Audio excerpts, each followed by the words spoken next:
Thanks for joining the interviewer with Beef Tech. My guest and a personal friend of mine, Kay Dixion, is on the show. She was an American woman and she's an actress, writer, producer, does it all, filmmaker. Give a warm welcome. Oh, before we do that, we're going to show a little clip of her performance in American Woman. Give a warm welcome to Kay Dixion. There, there was an accident. The interviewer with Beef Tech. What's up? Thanks for coming to the show, Kay. Appreciate it. Cool. How's your day going? My day is going absolutely wonderful. Every day above ground is a good day. Yeah, yeah. I wish I was more religious. I know I see that you're more active in religious type of stuff, Yeah. which is good. I was raised Catholic, hmm do me very good. So I don't know. Went to Sunday school and all that crap. Yeah. So yeah, well, let's talk about what's going on with you. What do you got in the works for projects and stuff? Well, right now, I just released my first short film called Intervention. It's a parody of the show Intervention, and it's on YouTube under Mage Motion Pictures page. And from we have created, well, it created itself um, the spinoff show titled Papa Jones. Papa Jones was the main character in the show or on that short, and everyone loved his character so much that it just kind of organically formed to be like a series. So we're working on that. We're in the pre production phase of that. Um, of course, still we shot the trailer for The Mates last year, and we're going to get that edited, and that's going to be the pitch deck for the actual, that's another series.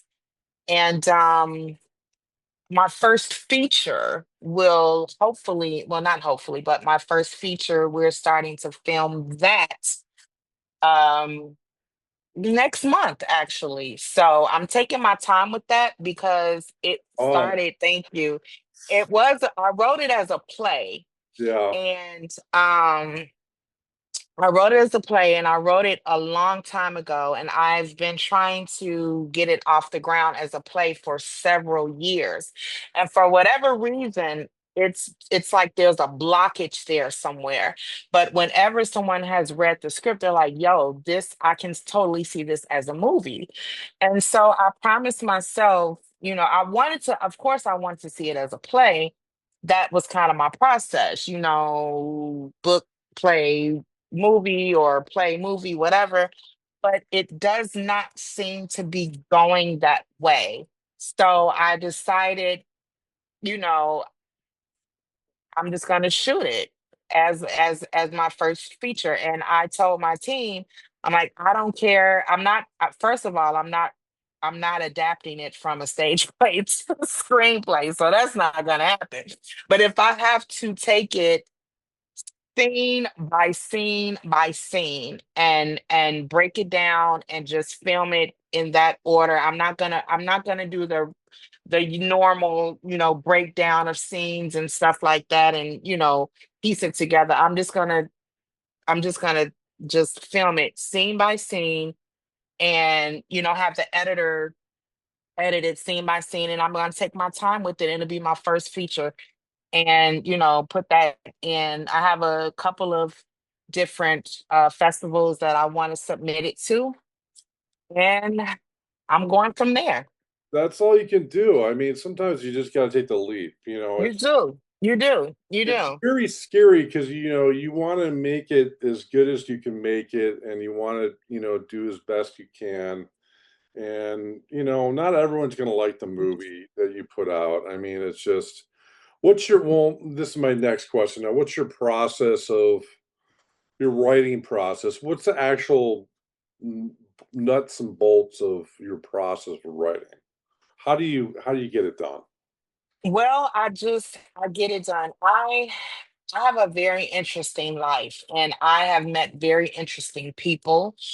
And so I have the gift of not having to make things up, right? Because life is just stranger than fiction. So anything that I write is literally, I've either experienced it or I know people who have experienced it, or I know these characters, I know these people.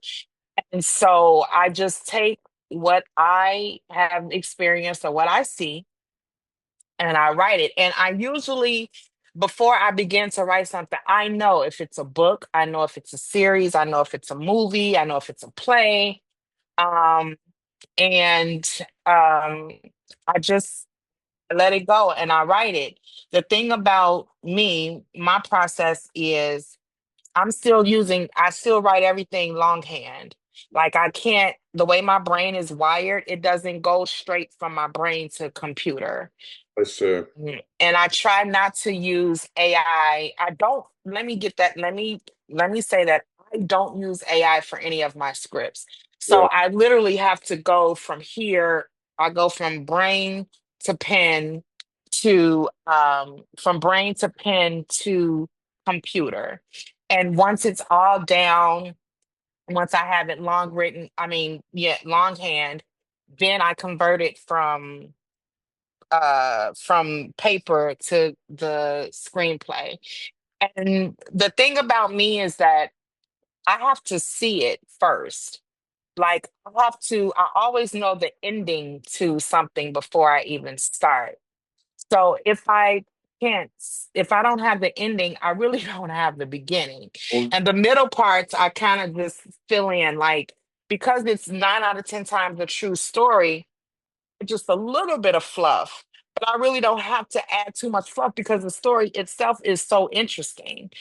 Um, so I have to see it. So sometimes when I sit, I have to look at like a blank wall.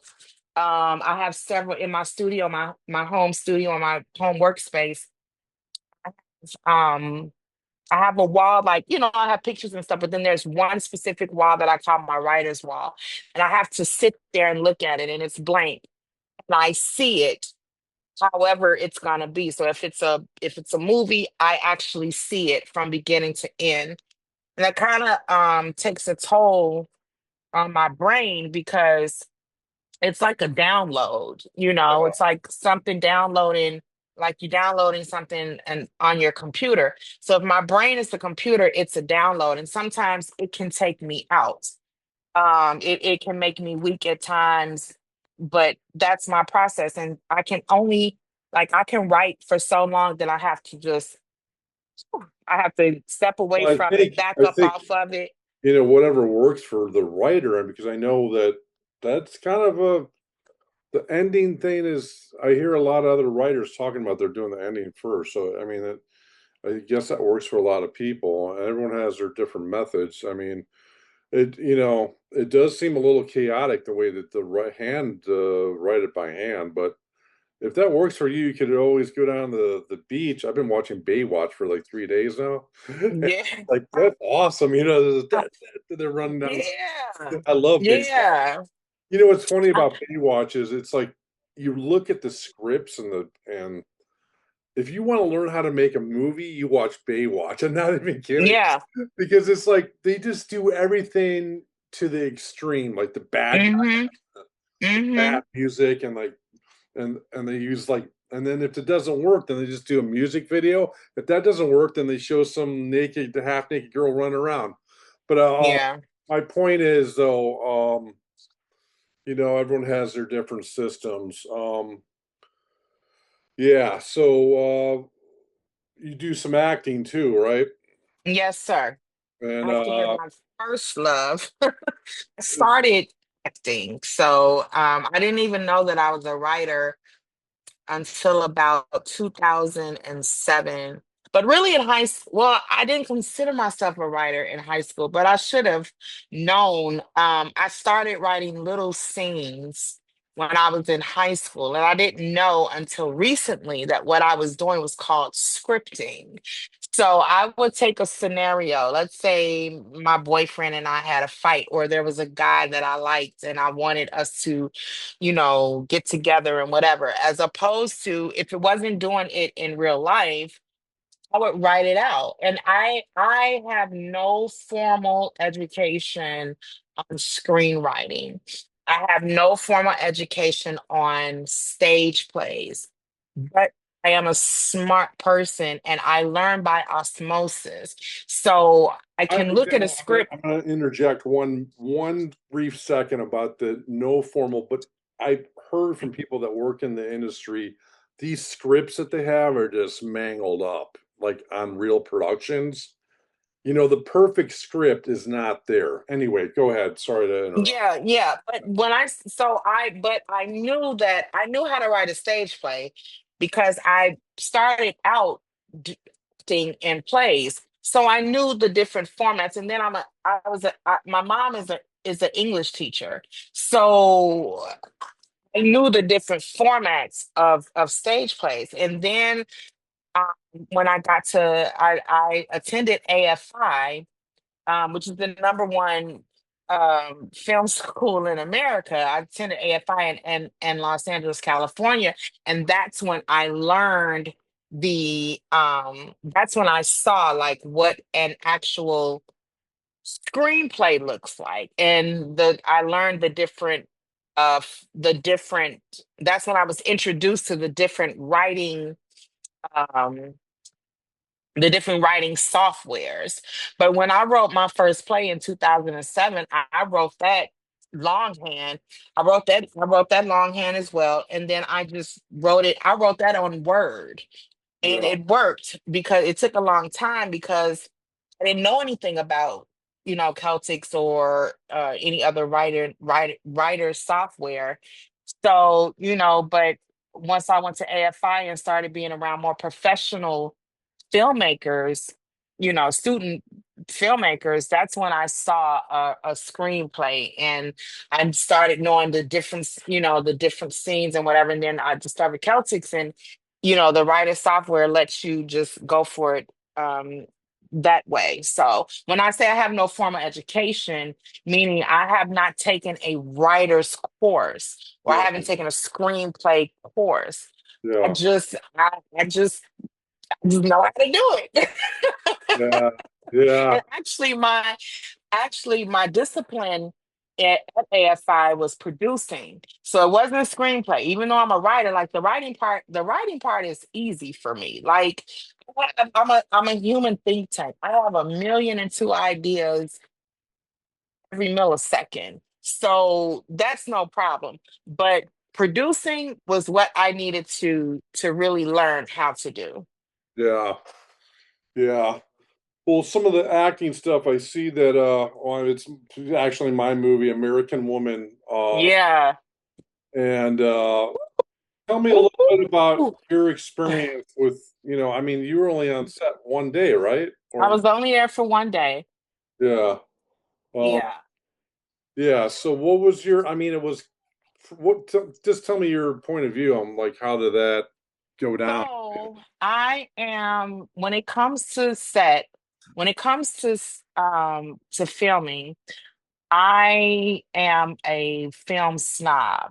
So from beginning to end, like if people are filming, especially when I'm producing something, I break down a script. Like I have a formula, and I notice that other filmmakers don't necessarily have my formula, Yeah. but they get the job done. And one thing I appreciated about your style of filming, like you have this guerrilla style of filming. Like you don't have you don't have all these shot lists and you don't have all this like bam bam bam bam bam. You just go for it, which is awesome. And it worked. And I especially love the way that we were not anywhere near a hospital. We weren't anywhere near any of where we were supposed to be. But when you cut it and when you edited it, the way that you made it look like it was what it was absolutely amazing to me. So I'm just gonna give uh a little behind the scenes. We were in a library shooting those hospital scenes, and it worked. It absolutely worked. And that's the magic of film, is that you can make things look like what it's not, or what it seems to be, I was a and little it's worried not. about being kind of on the hot side of things because it was like a live hallway. But your scene that I kept on recutting throughout the movie, you were performing it like in front of a live audience, basically, because we had Pretty much. traffic going. Pretty much. Pretty much. But when I'm acting, I'm in a zone. Like, um, I don't see anything, around me. I don't let things distract me. I'm in that moment. Um, Whatever the scene calls for, I'm there. And I'm one take K. I mean, you guys really nailed it. I mean, I couldn't believe the zonage on that because Yeah. it was yeah. I mean, we only had the library for a few hours, and Yeah, yeah, and it so was it was so funny. But Caitlin, it's easy when you have a good scene partner, yeah. and Caitlin Stack is an amazing actress.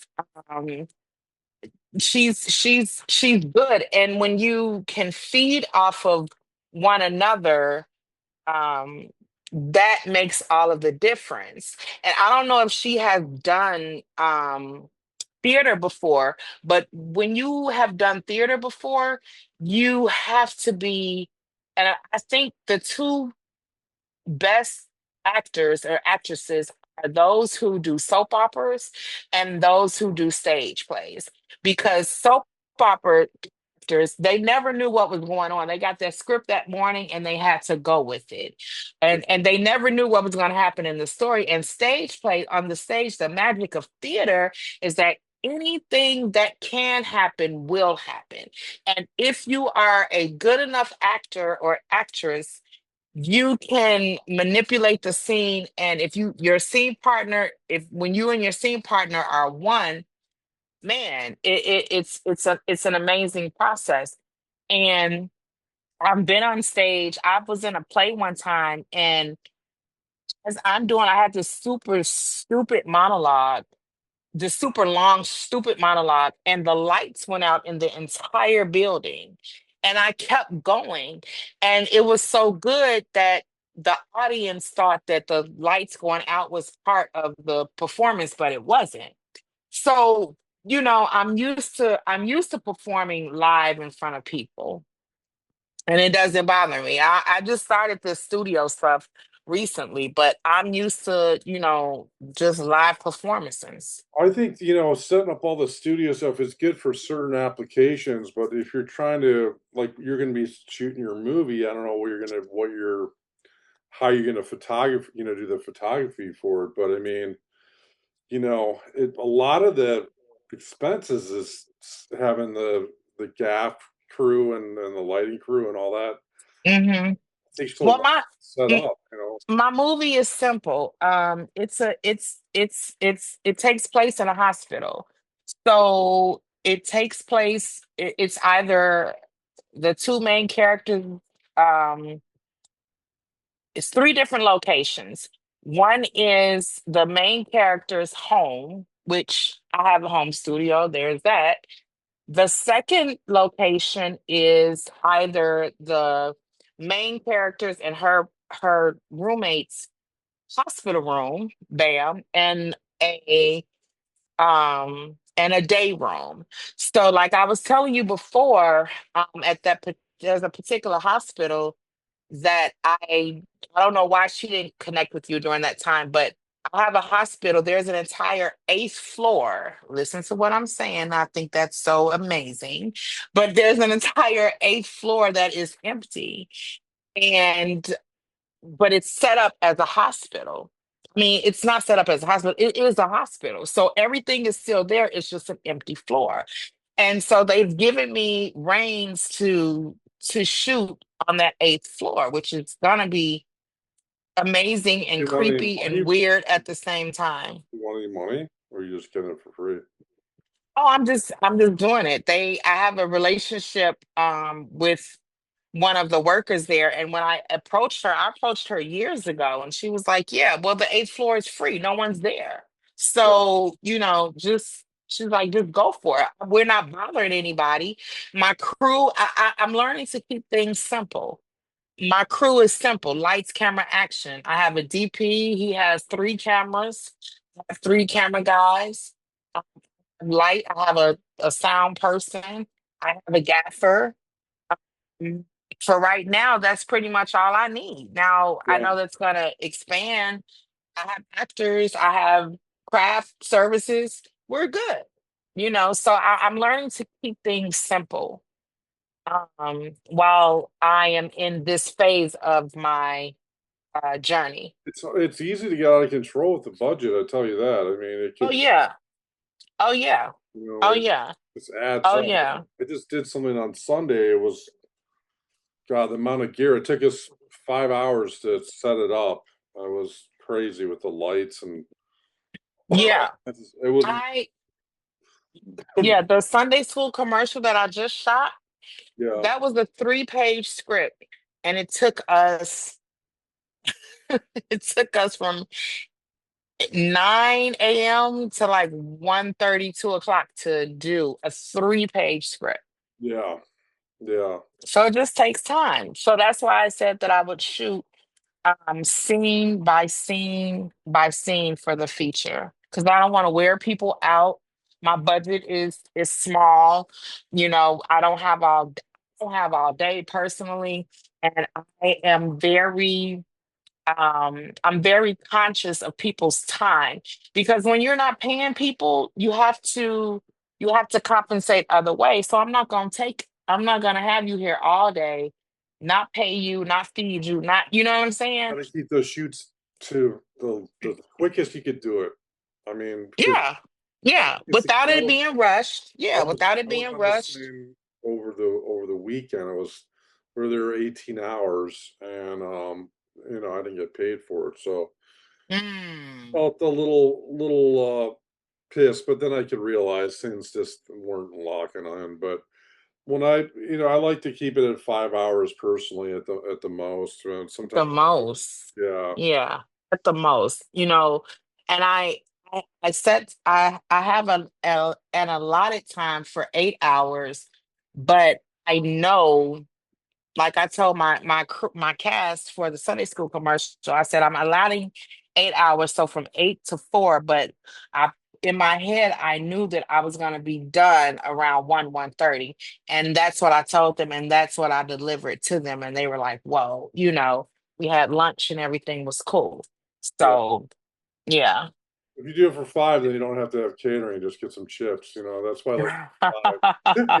So, because if you go 8 hours, you're gonna have to have food. You know what I You mean? gotta you gotta Gotta have have food. lunch. Yeah, I mean, and water Yeah. is always you have to have water. That's just Yeah, yeah. And one thing, I have a fantastical um my craft services, and first of all, my church is very supportive of me yeah, in church and outside of church. So I have a team of women who they know me and they down for whatever it is that I have going on. So they know what to do, and they're adamant because we take the spirit of what we do at church wherever we go. So they know how to set up my craft table. They know how to set up, they're the ones, I'm the ones that's like, just give me chips and water. They like, no, absolutely not, Kay. We're not gonna do our people that, we're not gonna do that. and they do everything for me, and they set it up, and then they bill me later. I'll be like, okay, and even for the Sunday school commercial with my lunch, I have one of my sisters in Christ. She owns a vegan restaurant, and she catered, my lunch. So I have people who believe in me, who support me, and I know a couple of tricks from being, from attending AFI and being executive producer on a lot of different projects in Los Angeles. So I know how to get things done. That's important. That's important. Yeah. It's good to have a church too, like I was saying at the beginning of the podcast. It's good to Hmm. be part of a group, you know what I mean? Um, we're running a little low on time here. I guess it's gonna click off at some point. Anything else you want to add or talk about? We've got a little bit. Just that I'm just excited to be in Chicago working again. Excited to have met you and the other crew at the studio. I'm looking forward to collaborate with um, a lot of other family members, a lot of other filmmakers. Um, Want to throw my social media out there. You can follow me on Facebook at Kay Dixion, on Instagram at Katie_Truman. TikTok is the same thing, Katie_Truman. I'm not on Twitter. Um, YouTube is Mage Motion Pictures, MAGE Motion Pictures. So I would love for people to subscribe to the channel, watch Intervention. Intervention is there, and just go from there. That's it. And I love Artie Siegel. This is I'm beef tech right now. Um, my yeah. Anyway, well, thanks a lot. And we'll on the description we'll have all her links for all her info if you want Awesome. to get in touch with Kay. All right, thanks a lot, Kay. Thank you. Love you. The Interviewer with Beef Tech.